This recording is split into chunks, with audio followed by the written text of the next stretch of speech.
جو لوگ بہت زیادہ ہنستے ہیں تو وہ اداس ہے، اور اگر فضول باتوں پر ہنستے ہیں تو اندر سے خالی ہے۔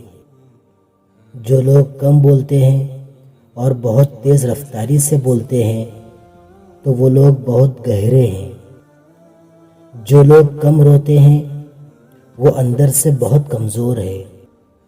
شرمیلے لوگوں میں صلاحیت دوسرے لوگوں سے زیادہ ہوتی ہے، لہٰذا ایسے لوگ مسئلے کو اچھی طرح سمجھ لیتے ہیں۔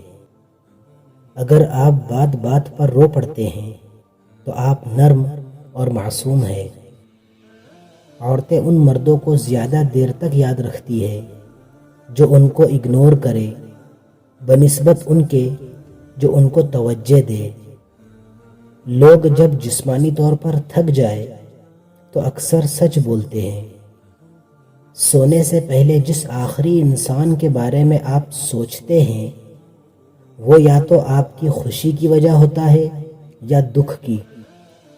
اچھے اور خوبصورت کھلے کھلے کپڑے پہننے سے آپ کی خود اعتمادی بڑھ جاتی ہے۔ اگر کوئی شخص عجیب طریقے سے زیادہ کھائے تو وہ شخص ٹینشن میں ہوتا ہے۔ جھوٹ کثرت سے بولنے والے دوسروں کا جھوٹ پکڑنے میں ماہر ہوتے ہیں۔ اپنے محبوب کا ہاتھ تھامنے سے ہمارے دماغ سے 100% ڈپریشن ختم ہو جاتی ہے، اور آدھی بیماریاں تو آواز سنتے ہی ختم ہو جاتی ہے۔ صرف 10% خوشیاں آپ کو باہر سے ملتی ہے، باقی 90% خوشیاں آپ کو اندر کی سوچ اور احساسات سے ملتی ہے۔ لہٰذا خوش رہنے کے لیے دنیا کو بدلنے کے بجائے اپنی سوچ کو بدلے۔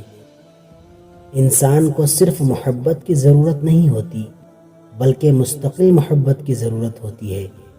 جو شخص آپ کو کچھ دن محبت دے اور کچھ دن بھوکا رکھے تو ایسا شخص آپ سے محبت نہیں کرتا بلکہ آپ پر ذہنی تشدد کرتا ہے۔